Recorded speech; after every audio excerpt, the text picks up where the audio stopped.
Programa Diálogo Cósmico, Namastê pessoal, pessoal da TV Cidade, São Tomé das Letras, canal 21, ou quem me assistir nas reprises que passam na YouTube, depois ficam postadas. Meu Namastê a todos, Feliz Ano Novo, para quem eu não disse ainda, Feliz Ano Novo, e é um prazer estar aqui com vocês. E eu vou falar agora, continuar a minha autobiografia ufológica, né? Contando o que eu escrevi no livro Conversando com os Reptilianos. Infelizmente o livro não circulou, né? Eu não consegui uma edição decente, então ele é pouco conhecido. Ele tá à venda na Age Books, mas é por demanda, você pode mandar imprimir. Mas agora já estamos numa era tão digital que as pessoas querem ler online, entendeu? Então eu vou simplesmente contar o que aconteceu comigo, tintim por tintim, conforme eu relato no livro, ainda como eu lembrava, porque se eu fosse escrever esse livro agora, eu já teria esquecido muita coisa, né? Então, eu vou começar pelo que eu lembro dentro do livro. O livro fala assim, poxa, eu nem lembrava que tinha acontecido isso. Eu teve uma situação, logo após a minha abdução Grey, que os Greys me pegaram e fizeram aqueles concertos que eles disseram, que eu experimentei uma abertura muito grande de paranormalidade. E nessa abertura de paranormalidade, eu comecei a ver tanto os desencarnados, como ter encontro com os próprios ETs. Em essência é a mesma coisa, mas a sensação é diferente. Quando você encontra alguém desencarnado, você se sente mais à vontade. É uma coisa mais parecida com o ser humano e te choca menos. Entendeu? Você encontrar sua avó, sua tia, sei lá. Quando você encontra alguém extraterrestre, existe uma sensação de estranheza maior, mesmo sendo em corpo astral, mesmo sendo numa viagem astral, um sonho lúcido daqueles. Eu tive um sonho lúcido que eu me via como uma mulher tunisiana, estava na Tunísia, eu sabia que estava na Tunísia, velha, no fim da vida, e que eu entro num corredor, num beco daquelas cidades lá de Tunis e tal. E de repente numa daquelas casas, né, tem uma mulher que é uma médica, e essa médica parece ser um guia espiritual que eu tenho, ela tem o cabelo vermelho, é uma senhora, é uma mulher, né, um ser espiritual, humano. E tem um outro cara que parece o Chico Buarque, ele tem um olho azul, né. Essa mulher, ela aparece para mim e fala assim, oi Francisco, tudo bem? Hoje você vai encontrar os seus entes queridos, né, tá bom. A primeira coisa que eu encontro, né, é assim, tinham duas salas, e as pessoas que não eram mais encarnadas, os desencarnados saíam de uma sala e entravam na sala que eu tava, entendeu? Que era eles nunca se materializavam na minha frente. Isso sempre era feito numa outra sala à parte, talvez para não me assustar, entendeu? Imagino que é para não chocar, né? E aí a primeira pessoa que saiu dali foi o meu avô, com a cara que ele tinha em 1940, muito antes de eu ter nascido. Ele nasceu, eu nasci em 67, ele viveu até 73. Eu conheci ele até os 6 anos de idade, e ele já tinha lá seus 70, né? Ele nasceu na virada do século. E aí ele tava com a gravata borboleta, roupa dos anos 40, e ele falou assim, e aí, Chico, né? E aí, Neto, você ainda não gosta do Brasil? Você ainda detesta o Brasil? Porque os espíritos sabem tudo da gente, né? Eu falei assim, detesto, detestei e vou detestar até morrer, né? Aí ele deu risada, entendeu? Porque os espíritos dão risada das coisas que a gente pensa aqui, né? E aí ele olhou pra mim e falou assim, então, né, bem-vindo e tal. Mas eu tive uma reação estranha que me surpreendeu até a mim mesmo. Eu peguei ele pelo pescoço, pela gravata e falei assim, olha, eu preciso saber mais coisas sobre extraterrestre. Você que está lá do outro lado, sabe mais. Vai me contar ou não, pô?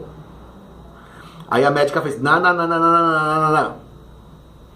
Hoje é dia de ver entes queridos. Quando você quiser saber sobre UFOs, sobre ETs, pergunta pra gente que gostava disso quando em vida. E eu imediatamente pensei no Osni Schwartz, né? Ou no General Uchoa, né, que já não era mais, né, ou a própria Irene Grank, que já também não estava mais entre nós nesse ano, entendeu? Mas não aconteceu nada. Aí daqui a pouco me apareceu meu outro tio, que já também estava falecido recentemente, há uns anos, 2 anos antes. E ele falou assim, olha, Francisco José, eles me chamam de Francisco José, não de Chico, né? Eles me chamam pelo nome completo. Francisco José, não vai ficar nervoso, tá? Porque se você se emocionar, quebra a transmissão, quebra a corrente. Você não pode chorar, você não pode ficar muito emocionado, que estraga.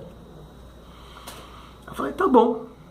Mas, nesse minuto, entra a minha tia Yara, que foi uma tia que a gente teve uma relação muito intensa, entendeu? A gente brigou muito, e ela é muito querida, ao mesmo tempo ela foi muito terrível comigo na infância, ela era severa, ela achava que minha mãe era frouxa, e ela falou assim, vem cá, queridão, dá um abraço. Quando ela faz isso, meu Deus, e eu sinto o calor do corpo dela, eu comecei a chorar tanto. E eu acordei chorando, né? Eu caí da cama chorando, soluçando. Minha mãe ainda era viva naquela época, ainda estava bem. Ela abriu a porta e falou assim, o que está acontecendo aqui? E eu, assim, naquele meio dormindo, assim, isso devia ser umas 5 da manhã, 6 da manhã, eu falei assim para ela assim, eu vi a sua irmã. E aí a minha mãe, que era meio espírita, era católica no truque, falou assim, olha, eu vou falar com ela, para ela parar de te assustar à noite, para ela parar de te vir te procurar à noite, tá atrapalhando, né? Entendeu? Aí foi lá, e aí nunca mais eu vi minha tia. Acho que minha mãe conversou com ela bem conversado, né? Depois teve uma outra situação, que essa foi bastante curiosa. Foi meio que uma prova para mim de que não era um sonho, um mero sonho. Foi quando eu encontrei eu estava vestindo roupas do século XVIII, como eu gosto de usar, todo mundo sabe, eu gosto de usar blusa de babado e tal. E eu estava no total, assim, eu estava com uma roupa Luiz XV total, e a médica estava lá de novo, e a gente estava num prédio que era mais ou menos da época do Teatro Municipal de São Paulo, 1910, eu sou muito entendido em artes, então eu sabia assim, isso aqui é de 1910, 1915, e aí a médica de cabelo vermelho falou assim, o senhor gosta dessa arquitetura, né? Eu falei assim, olha, é um pouco futurista, né? É um pouco moderna demais, mas é agradável, não é como as coisas que tem hoje na Terra, né? Que são horrorosas. Aí ela deu risada, né? E aí a gente sentou, né? E tava a mãe, a gente foi numa casa a gente tinha uma cama, tinha uma senhora que era a Dona Diva, aquela senhora falecida, que via disco voador. E aí ela tava mas ela tava meio rejuvenescida já, uns 10 anos, eles vão rejuvenescendo. Eu entendi que os espíritos vão rejuvenescendo aos poucos, conforme vai melhorando, né? Então ela tava com um cabelão vermelho, sabe? Ela tava com mais ou menos, ela faleceu com 80, ela tava com mais ou menos com 60, né? E tava toda a família assim, ô mamãe, ô querida, eu assim, ó como a senhora, né? Que saudades, que falta que a senhora faz nas minhas vigílias, né? Todo mundo conversando com ela, né? Como a senhora me ajudava, né? Com a sua força mental e tudo. Ficou tão mais difícil para mim. E aí eu tava sentado e eu senti uma mão feminina, com dedos longos, anéis, uma mão cheirosa, bonita, com unhas, né? E aí uma mulher falou assim para mim, adivinha quem é, né? E aí eu lembrei de uma aluna minha, entendeu? Que falou assim, eu falei assim, você é a fulana, vamos dizer, você é a Maria, né? E aí ela falou assim, isso! Mas ela veio por trás, eu não vi quem era. E eu acordei. Aí no dia seguinte, tinha um aluno que trabalhava na mesma empresa dessa Maria, né? Vou chamar de Maria, não posso falar nomes que é bem embaraçoso. E aí o cara fala assim pra mim, eu perguntei assim, essa Maria, ela tá bem? Faz tempo que ela não faz aula com a gente. Aí o cara falou assim, Chico, mas você não tá sabendo? Eu falei assim, não, o que foi? Ela se suicidou, ela se jogou do alto de um prédio. Eu falei, então eu entendi que ela devia estar provavelmente desfigurada ainda, né? Então ela só deixou eu sentir as mãos dela, que eu lembro que eram mãos muito bonitas, ela era uma mulher muito fina, tinha a mão muito bem cuidada e tal, né? E eu gostava muito dela, assim, como aluna. A gente tem alguns anos que a gente tem uma afeição especial, né? que passa do profissional, que você tem uma amizade, você tem uma simpatia, né? E eu fiquei muito triste, falei assim, nossa, que pena, né? Ela não suportou a solidão, né? Ela tinha se separado e algumas mulheres não aguentam, entendeu? Mulher principalmente é muito focada num homem só, né? Dificilmente um homem se mata por uma mulher, mas uma mulher é muito comum se matar por um homem, entendeu? Eu vejo isso com mais frequência, né? Foi muito chato isso daí, né? Depois teve uma outra experiência de paranormalidade. Quer ver, ó?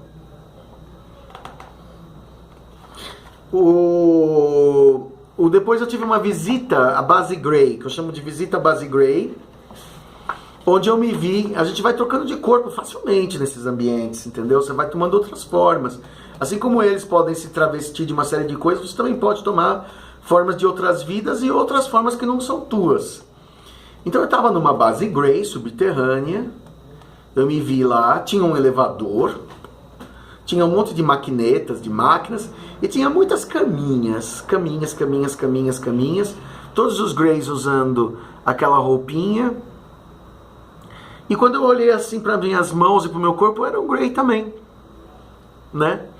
Aí o Greyzinho falou assim para mim, olha, a gente vestiu você de Grey para você poder circular sem maiores tumultos pela nossa base e você entender uma coisa. Pode andar. Aí eu andei pra cá, pra lá, vi aquele monte de Grey, tudo igual, né? Aquela mesma roupinha, aquelas mesmas máquinas, os mesmos móveis, tudo muito simples, tudo muito mínimo, né? Tudo muito sintetizado, tudo muito social mesmo, né? Socialista no sentido real da palavra, né? Que todo mundo realmente tem tudo igual, como abelhas, como formigas, né? Aí o Greyzinho olhou pra mim e falou assim, olha, como você tá vendo, esse mundo não é pra você, né? Porque você é um ser que gosta de evoluir na diferenciação. E nós gostamos de evoluir na igualdade. Você não ficaria feliz aqui nem por um minuto, né? Ele só mostrou isso. E eu voltei. Acordei assim, entendeu? Assustado. Foi outra experiência que eu considero relevante, né? Experiência que é a questão de mostrar sobre as diferentes formas de viver do universo. Não existe um certo e um errado, mas existe o que te serve e o que não te serve, né? Por exemplo, você pode ser feliz reptiliano? Pode. Outros podem não ser, entendeu? Porque não é a tua, né? Assim como tem gente que é feliz sendo Hare Krishna. Eu tenho um amigo meu, virou Hare Krishna, eu jamais faria aquilo, entendeu? Eu jamais me submeteria àquelas leis deles, todas aquelas restrições, aquela cantoria, eu não faria aquilo. Para mim, a religião não tem essa importância, entendeu? Mas o cara é feliz, então ele é feliz, né? A gente tem que ser feliz sendo da gente que a gente é, né? Primeira coisa é você, como diz lá o Paulo Coelho, descobrir qual é a sua lenda interior, né? Entendeu? Dessa vez,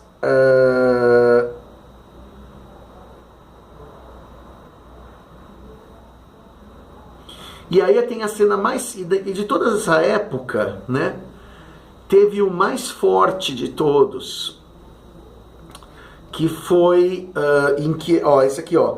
Segunda visita do ET loiro, nórdico, que eu relatei no começo do capítulo. Quer dizer, voltou aquele cara loiro que falou que eu não servia pra nada, que não gostava de mim. Mas dessa vez ele veio com uma roupa longa e escura, parecida com uma roupa de monge budista ou batina de padre. Uma roupa inteiriça, como de árabe, né? Aquela djálaba, aquela coisa, né? E com as mãos em postura de prece. Veio assim, estava em postura de saudação. Ao lado dele tinha uma mulher vestida também de preto, né? Quase sorridente, mas existia uma mulher baixinha vestida de modo igual e com as mãos também em prece e parecia uma indígena peruana ou boliviana. Parecia aquele tipo maia, entendeu? Era uma mulher de cabelo preto com aqueles traços maias, as maias incas, entendeu? Que a gente vê, né? Que os bolivianos, os peruanos têm, né? E a sala era rústica, ela parecia... Era engraçado que ela era rústica não só porque ela era de pedra, né? mas ela tinha os bancos de madeira, uma coisa muito natural, até estranha, até pra gente imaginar seres tão avançados, eram uns bancos assim, uma coisa meio medieval, assim, né? Eu olhei pra moça peruana, pra ET peruana, ou que fosse peruana, que eu chamei de peruana, né? Era uma ET, com aquela aparência. E eu falei assim pra ela assim, olha, eu jamais pensaria que você é uma ET se você fosse andasse na rua. Você é tão humana. Não parece que ela veio da América do Sul? Eu falei pro loiro. Mas ela quando ela me viu, ela fez assim. Ela recuou e cobriu o rosto com uma mistura de asco e terror, né? Quer dizer, ela assim, ela fez assim, né? Eu fiquei muito ofendido com aquilo. Eu falei assim, por que ela fez essa desfeita, essa grosseria pra mim? Né? E ele respondeu, porque ela olhou para dentro das suas vidas passadas e da sua natureza. Sua natureza que é de uma bestialidade que é rara, mesmo entre os seres humanos que habitam na face da Terra. E ele prosseguiu, eu já me acostumei com você, com sua natureza, mas ela não. Ela apenas se assustou com o que viu. Na verdade, hoje em dia eu não me considero tão bestial assim. Eu acho que tem gente muito pior, muito mais tranqueira que eu, em praticamente qualquer lugar. Mas na categoria extraterrestre, os extraterrestres são muito exigentes, ela me achava mal, tal. E eu não vi, né? Eu não sabia porque eu não sabia direito da minha história, né? Mas ele falou assim, hoje é o dia do seu juramento. Dentro de instantes, você vai sair com uma turma de humanos na sala de juramento e logo em seguida vai entrar para a sua turma. Essa turma que está prestes a sair é numerosa. E eles juram vestidos de branco com uma faixa amarela ou laranja. Eles usavam uma toga branca, longa, e uma faixa laranja ou amarela. Mas você, por sua incomum bestialidade, irá jurar vestido de negro, com uma faixa marrom. Num grupo restrito de 3 indivíduos na mesma situação. Igualmente raros e perfeitos para certos fins dos quais nós precisamos de vocês. Então uma grande porta se abriu, tinha um corredor de madeira, de tábua, parecia um túnel de mina.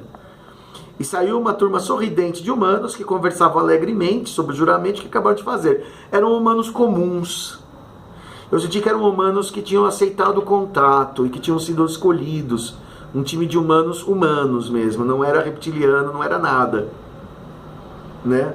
O loiro e a peruana seguiram à frente e me conduziram a um pátio que me lembrava um anfiteatro grego, aqueles graus, né? Aqueles degraus, e entraram então sozinhos, eu, um homem e uma mulher de cabelo curto, uma mulher de aparência humana, parecia meio punkosa, assim, ela era meio punk, assim, tinha um cabelo meio arrepiado, assim, o cara eu não vi, não lembro da cara dele. E aí eles usavam, e nós três, eu e mais aqueles dois, estavam de preto com a faixa marrom. Os outros estavam de branco com a faixa laranja. E eles estavam agrupados em outro ponto, e a gente estava agrupado num outro ponto, né? A entidade que estava de pé no anfiteatro começou a proferir um discurso de juramento, e a minha memória falha. Eu só vi a boca se mexendo. Aquela coisa que acontece muito em viagem astral, a pessoa fala, a entidade fala, você não sabe o que é, né? A experiência termina por aí. Não sei o que eu falei no juramento, não sei se eu aceitei, né? Foi a última vez que vi seres do tipo nórdico. Tem outras experiências de cunho astral, né? Mas se eu for relatar todas, né? Teve também uma muito interessante que aconteceu uma vez que eu quis comprar um tarô de Crowley, né? Um tarô de Aleister Crowley, Thoth, aquele satanista. E eu comprei e ele falou, e apareceu no meio da noite o espírito da minha avó e do meu avô e mais uma pessoa, todos os três de branco, e falaram assim, olha, enquanto sua mãe viver, você não pode ter um objeto desses na sua casa, porque ela é muito idosa. E se você abrir certos portais, você pode matar a sua mãe, né? E ela falou assim, vocês me prometem que antes do dia amanhecer, ou assim que o dia amanhecer, você vai pegar isso aí e vai jogar num lago, num rio, né? Eu tinha aula naquele dia, né? E realmente, eu dormi umas 2 horas, fiquei péssimo. Acordei muito assustado com a cara deles lá ali no meu quarto, luminosos, né? E aí eu fui pra Lagoa do Ibirapuera, peguei um ônibus e joguei na Lagoa do Ibirapuera, né? Quer dizer, eu não me desfiz do tarô de Crowley. Depois que a minha mãe faleceu, eles falaram assim, quando a sua mãe falecer, você pode comprar. E realmente eu fiz isso. Depois que ela faleceu, eu comprei sem nenhum problema, né? Hoje em dia tenho aqui, é um tarô normal, apesar das conotações assustadoras e tudo mais, tem um monte de gente que tem, casa, né? Mas é isso aí. Vamos continuar depois na parte 7 da minha autobiografia ufológica. Namastê.